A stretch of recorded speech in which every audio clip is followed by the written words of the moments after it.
आप बैठेंगे, आप कौन से समुदाय से आते हैं? कौन से समुदाय से? नहीं है, हिंदुस्तानी हैं। तो काहे हमसे पूछ रहे हैं इस देश में अजान होगा, हनुमान चालीसा होगी नहीं होगी? हाँ, आप पढ़िए नमाज में अपना गमछा देने के लिए तैयार हूँ, हम खून भी देने के लिए तैयार हैं। आप उस देश की जनता को, देश के मुसलमानों को, देश के हिंदुओं को, जो इस देश की अस्मिता को ठेस नहीं पहुंचाएगा, उसको खून देने के लिए तैयार हैं। लेकिन आप जैसे लोग अगर इस देश में कलर भेद और रंग भेद और जाति भेद और धर्म भेद, मजहब भेद अगर आप करने का काम करेंगे, अगर देश की अस्मिता को तोड़ने का काम करेंगे, तो हम उसके खिलाफ अपनी आवाज को बुलंद करेंगे। इस देश में सभी, वही कहा गया है, जाति और मजहब के नाम पे लड़ाना बंद करिए, क्योंकि आपको अब जनता जान चुकी है, इस देश की आवाम जान चुकी है जिस तरह से अजान और हनुमान चालीसा को मुद्दा बनाया जा रहा है। अगर आप सुनिए, अगर आप महंगाई का मुद्दा दिखाते तो शायद देश की जनता को आज महंगाई पे बुलडोजर चल जाता। अगर आप रोजगार का मुद्दा दिखाते तो देश के युवाओं को रोजगार मुद्दा मिल जाता। लेकिन आप जैसे पत्रकार अपनी टीआरपी के लिए अजान और हनुमान चालीसा का मुद्दा दिखा रहे हैं। इस देश में आज हिंदुओं को जगाने के लिए बिजली काटी जा रही है। अगर भारतीय जनता पार्टी हिंदू हितैषी पार्टी है तो हिंदुओं को वो शिक्षा दे, हिंदुओं के हाथ में तलवार ना दे, हिंदुओं के हाथ में भगवा फहराने के लिए मस्जिदों पे जाने के लिए वो करती है। इस देश में हिंदू अगर गरीब का बेटा पत्थर फेंकेगा और अमित शाह का बेटा बीसीसीआई का चेयरमैन अध्यक्ष होगा, अब आप माइक लगा के इस देश की जनता को तोड़ने का काम करेंगे? आखिर क्या चाहते हैं? कौन सी दुकान? आप लोगों की दुकान अब बंद हो रही है। आप लोग अपनी दुकान और झोला, जिस तरह से हमारे देश के प्रधानमंत्री ने कहा था कि मैं तो फकीर हूं, मैं तो झोला लेके चला जाऊंगा, तो ये झोला भी आपका ये देश अब चेक करेगा।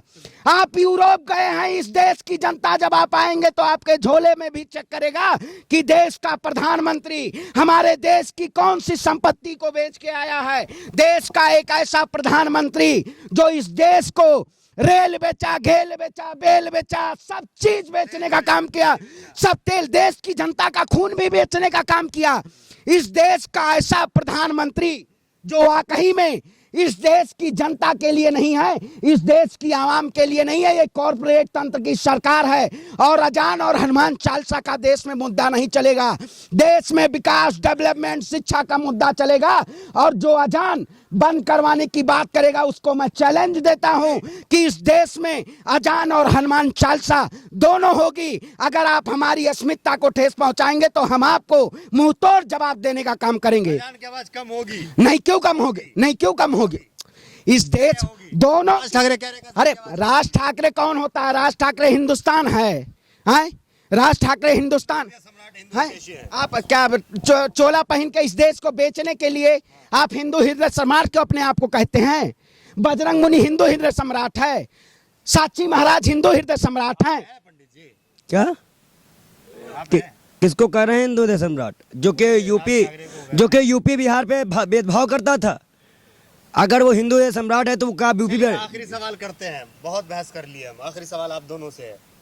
अगर नमाज के लिए कोई मुसलमान जगह आपसे मांगे तो आप देंगे? हम अपना घर देने को तैयार हैं और अपना गमछा भी हम तन मन धन से अपने देश की अस्मिता अखंडता को बनाए रखने के लिए तैयार हैं। भाई, हम जिस मंदिर में पूजा करते हैं उसी मंदिर में गीता भी पढ़ी जाएगी और मुसलमान अजान भी देगा। ये अजान हो गई, मंदिर में अजान होगी, मंदिर में और मस्जिद में हनुमान चालीसा होगा। क्या दिक्कत है? आपके पेट में मंदिर में अजान, बिल्कुल अजान होगी मंदिर में अजान होगी। बिल्कुल आपके पेट में दर्द है? नहीं दर्द हो रहा है? लग रहा है कि इस देश का, हिंदू देश का मुसलमान साथ कैसे खड़ा हुआ है।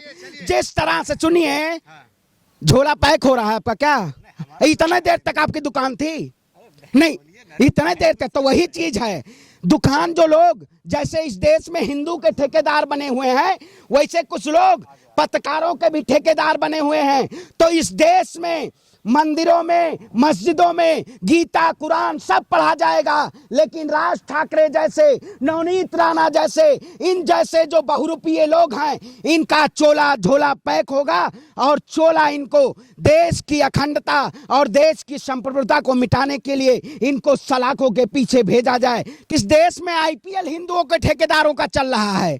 हिंदू आईपीएल प्रीमियर लीग जिसमें योगी आदित्यनाथ एक तरफ राज ठाकरे, एक तरफ अमित शाह, एक तरफ देश के प्रधानमंत्री यूरोप चले गए।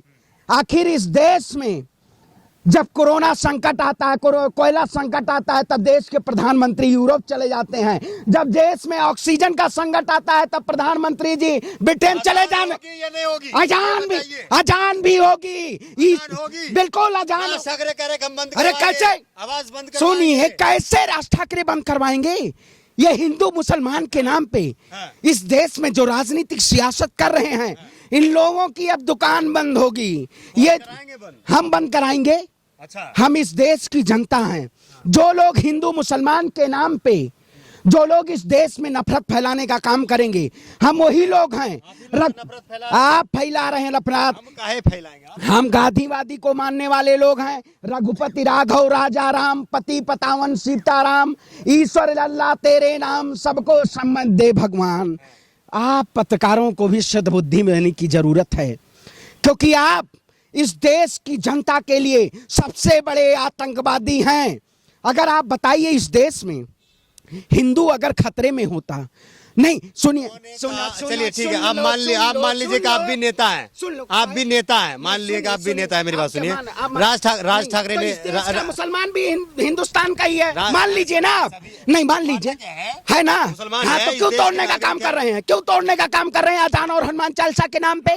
राज ठाकरे नहीं, राज ठाकरे को मैं चुनौती दे दिया हूं भाई, कि अगर आप लाउड स्पीकर उतरवाएंगे तो हम लाउड स्पीकर मस्जिदों पे लगाने का काम करेंगे। और इस देश में अजान भी तेज से होगी, हनुमान चालीसा भी तेज से होगी।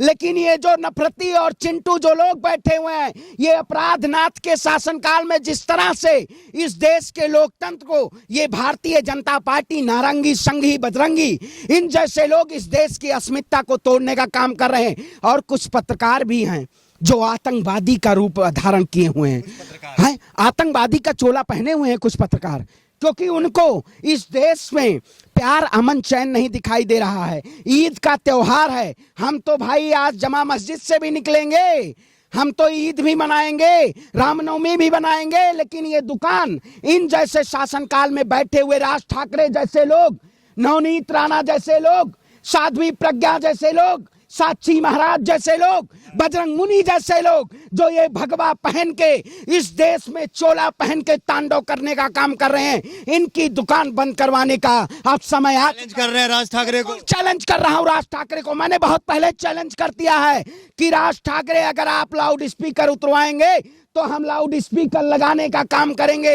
अगर आप अजान बंद करवाएंगे तो हम अजान लगवाने का काम करेंगे।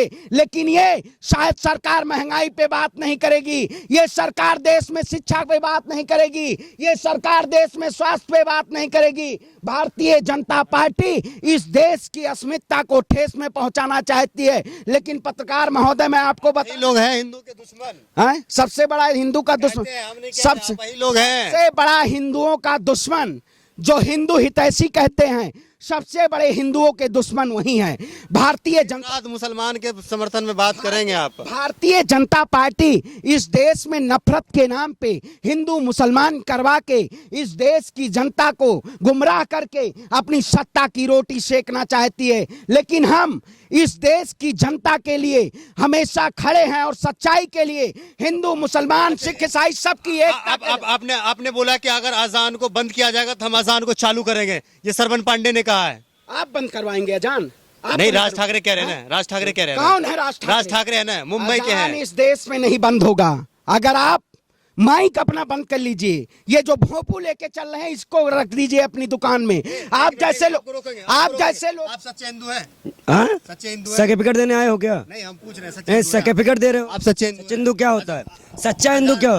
अजान, राज ठाकरे कह रहे हैं कि अजान बंद करवाएंगे। राज ठाकरे से कहो अजान बंद नहीं होगा तो हम फुल साउंड में हनुमान चालीसा पढ़ेंगे। राज ठाकरे से कहो, ये वही है ना जो उत्तर प्रदेश वालों को भैया, यूपी वालों को बाबू कहता था। अरे आ कैसे गया ये दलाल? कहाँ से आ गया उत्तर प्रदेश में? इसको भगाओ। अरे उत्तर प्रदेश का, मुंबई में बोल रहे हैं। मुंबई में वो एक चीज मैं बता दूं आपको, पहले सुनिए। सच्चा हिंदू क्या होता है? सर्टिफिकेट जो दे रहे हो तो क्या होता है सच्चा हिंदू? बताओ तो। हिंदू की बात करें, और जो इंसानियत की बात करें वो क्या होता है? आतंकवादी? नहीं नहीं वो नहीं ऐसे कैसे, तो भाई हम तो, और जो 100% सभी लोगों को माने वो हिंदू नहीं है क्या? जो हिंदू मुसलमान सिख ईसाई सबको माने वो हिंदू नहीं है क्या? अगर मान लो कल मैं मस्जिद के बाहर अपने मुसलमान भाइयों से गले मिलूं, ईद मनाऊं, अपने हिंदू भाइयों के साथ मस्जिद के बाद पानी की व्यवस्था कराऊं, तो क्या मैं हिंदू हूं या नहीं? ये सरकार कब से तय करने लगी? लास्ट डेट 3 मई को दिया है राज ठाकरे ने। धमकी देने आए हो कि बताने आए हो? पहले ये बताओ, ये क्या है? कहाँ धमकी दे रहे, हम जो वो बोले हैं हम बता रहे हैं। हाँ तो उनकी भाषा में ना बताओ, हम कहाँ बोल उनकी भाषा में बताओ कि अगर वो सामने दिख जाए तो पब्लिक मालूम दौड़ा ले, और आपका भोपू भी ना दौड़ा ले। और दूसरी बात ये है, जो मैंने जहां तक सुना, आजान और आरती इस देश की परंपरा है, जो भी इसके खिलाफ जाएगा उसको विरोध का भी सामना करना पड़ेगा और सरकार भी गंवानी पड़ेगी।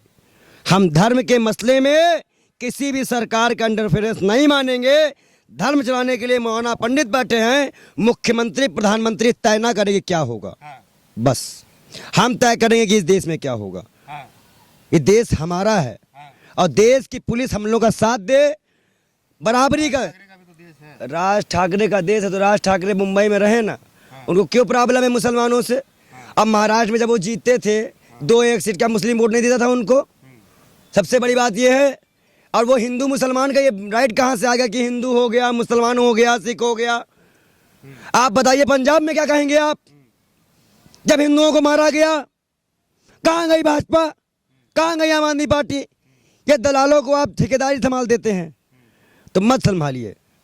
और जो धमकी दे रहे हैं ना ये सब,